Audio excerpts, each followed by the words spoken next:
Oke, assalamualaikum warahmatullahi wabarakatuh. Untuk kali ini kita ketemu dengan Ibu membahas masalah metodologi penelitian. Sebelumnya mahasiswa sudah belajar dengan Bu Aulia tentang apa itu research dan segala macam tentang research atau basic dasar tentang research. Nah, research sekarang kita akan belajar tentang metodologi penelitian. Nanti selanjutnya pada penjelasan nanti Ibu akan menulis R itu adalah untuk singkatan dari research atau penelitian. Jadi kalau ketemu RRR berarti itu adalah research atau penelitian. Oke ya. Video ini atau materi ini hanya sebagai pemahaman mahasiswa atau pengantar mahasiswa, penjelasan singkat agar mahasiswa paham apa itu yang dimaksud dengan metodologi research. Nah, nanti untuk materinya mahasiswa akan Ibu bekali dengan buku atau handout Ibu. Handbook bukan handout, handbook Ibu. Oke ya. Sekarang kita mulai. Kita belajar research atau metodologi research. Di metodologi research itu ada dua bentuknya. Jadi penelitian itu ada dua.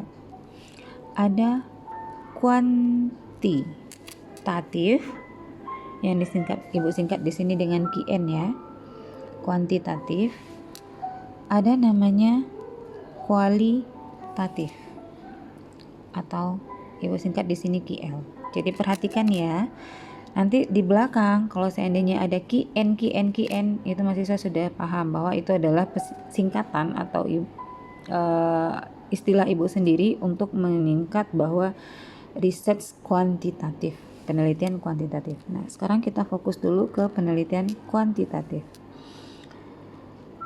Research kuantitatif itu ada tiga. Ada tiga ya. 1, 2, 3.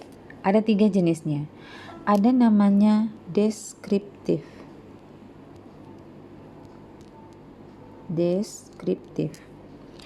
Ada lagi namanya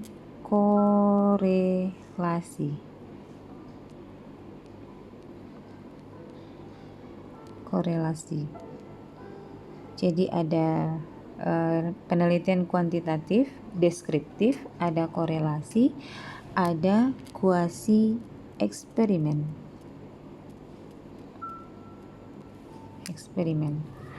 Nah, ini adalah sebetulnya banyak.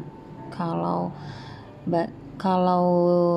di dalam buku yang Ibu baca itu banyak, ada sampai ke 5 jenisnya. Nah, namun sebagai mahasiswa S1 hanya sebagai pengetahuan dasar dan belum bisa dikatakan peneliti nantinya, maka mahasiswa Ibu kasih dasarnya juga. Maka penelitian kuantitatif itu bentuknya ada 3. Ada deskriptif, ada korelasi, ada kuasi eksperimen.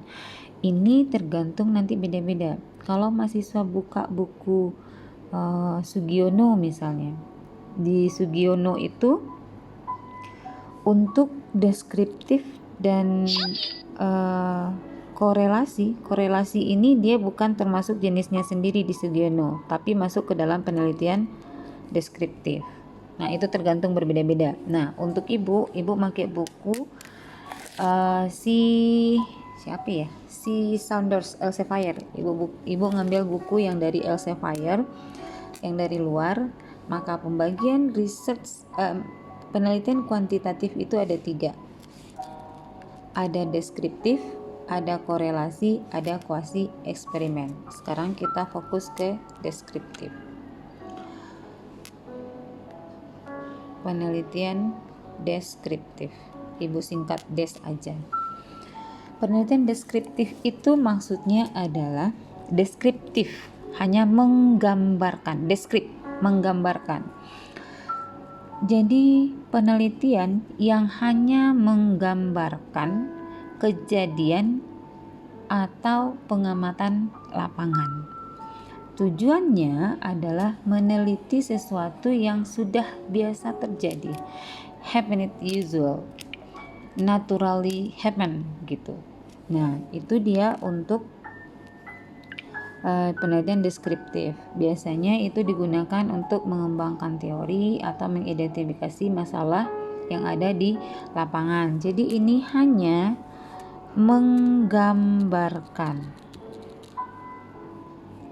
menggambarkan saja hasil dari survei lapangan, namanya juga deskriptif. Misalnya kalau mahasiswa ketemu penelitian yang berjudul gambaran pengetahuan pasien DM terhadap perawatan DM, nah itu adalah penelitian kuantitatif yang deskriptif karena hanya menggambarkan saja. Itu dia. Sebentar, sebelum ibu masuk, ibu lupa. Research kuantitatif itu artinya adalah penelitian research yang menghasilkan angka. Angka yang hanya berupa angka. Jadi penelitian kuantitatif adalah penelitian di mana hasilnya nanti berupa angka. Misalnya sekian puluh persen pasien mampu melakukan perawatan sendiri, itu adalah kuantitatif karena dia hasilnya itu berupa angka-angka. Itu dia yang kualitatif ya. Kita kembali lagi ke deskriptif tadi. Jadi penelitian deskriptif itu hanya menggambarkan suatu kejadian yang sudah terjadi atau menggambarkan suatu kejadian berdasarkan hasil observasi lapangan. Nah, itu dia yang deskriptif. 50% penderita diabetes mempunyai pengetahuannya baik, 40% mempunyai pengetahuan yang buruk, 10% mempunyai pengetahuan jelek. Nah, itu adalah penelitian deskriptif karena hanya menggambarkan saja, tidak menganalisa, tidak menghubungkan, tapi hanya memaparkan saja. Itu dia contohnya penelitian deskriptif ya. Sekarang tadi yang ketiga ada komparatif. Itu yang deskriptif tadi ya. Nah, untuk yang penelitian deskriptif ini ada lagi 3 pembagiannya. Deskriptif research. Research deskriptif ini ada lagi 4. Ada namanya komparatif, ada namanya cross-sectional.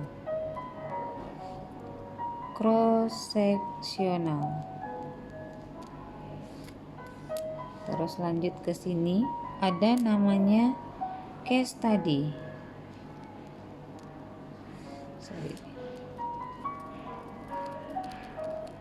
Ada namanya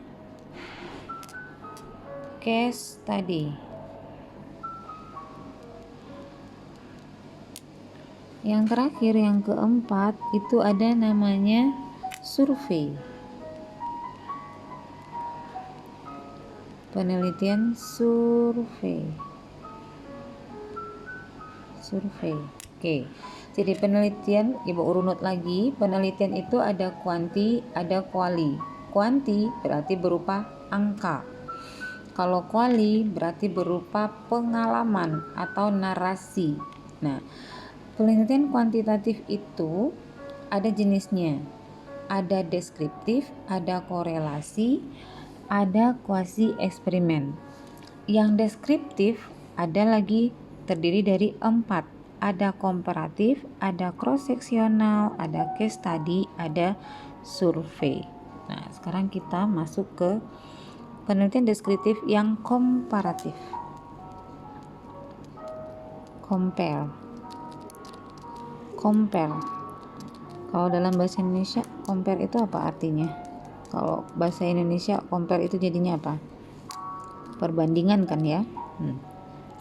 Berarti penelitian komparatif ini adalah penelitian yang membandingkan 2 variabel atau lebih di antara grup. Jadi ini maksudnya adalah Jadi penelitian komparatif ini adalah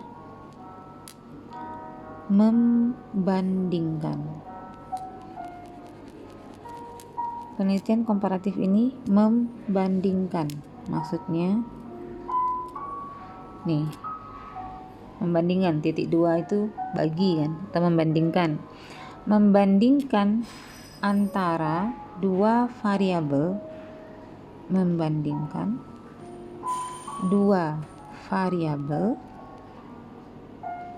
atau lebih di antara grup. Oke. Itu yang artinya komparatif atau perbedaan. Jadi komparatif itu adalah penelitian yang membandingkan dua variabel atau lebih di antara grup. Kira-kira judulnya apa ya kalau yang komparatif ini? Misalnya ini, perbandingan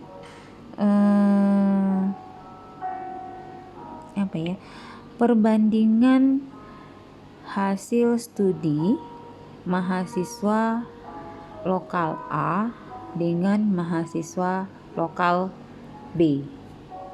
Nah, misalnya itu adalah contoh penelitiannya. Nanti hasilnya apa? Hanya sekedar menggambarkan. Tadi kan dia tergolong dalam deskriptif kan, dalam penelitian yang hanya menggambarkan. Hasilnya 30% mahasiswa lokal A mempunyai nilai cum laude. 50% mahasiswa lokal A mempunyai nilai di atas rata-rata. Jadi hanya itu aja.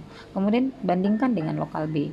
Hanya itu saja penelitiannya. Hanya membandingkan dua variabel atau lebih di antara grup atau di antara dua grup. Itu dia. Kira-kira udah paham ya? Oke ya. Udah paham? Kita lanjut dengan cross sectional. Penelitian cross sectional. Cross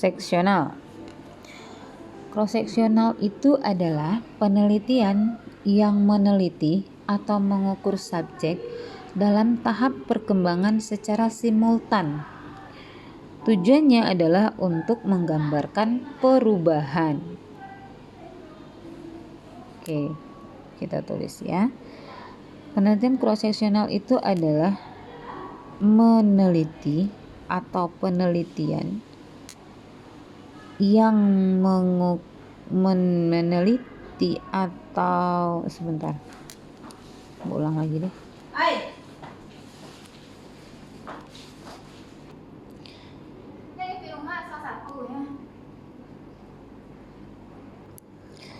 Oke, kita lanjutkan. Penelitian cross-sectional tadi artinya adalah penelitian yang mengukur subjek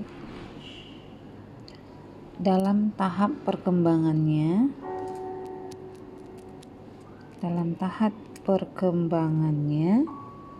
secara simultan atau terus-menerus. Nah, ini yang dimaksud dengan research cross-sectional. Ulang lagi, cross-sectional itu artinya adalah mengukur subjek dalam tahap perkembangan secara simultan, yang tujuannya adalah untuk menggambarkan perubahan. Nah, ini untuk melihat perubahan yang terjadi pada subjek tersebut. Oke, itu yang dimaksud dengan cross-sectional. Misalnya penelitian yang berjudul ini nih, gambaran perkembangan anak disability di masa Golden Age. Itu contohnya. Masa Golden Age itu adalah 5 tahun. Umur anak dengan Golden Age itu adalah 5 tahun. Jadi mahasiswa melihat perkembangannya per tahap perkembangannya itu. Dia di umur 1 tahun, bagaimana perkembangannya. Nanti digambarkan gitu. Nah, itu yang namanya dengan riset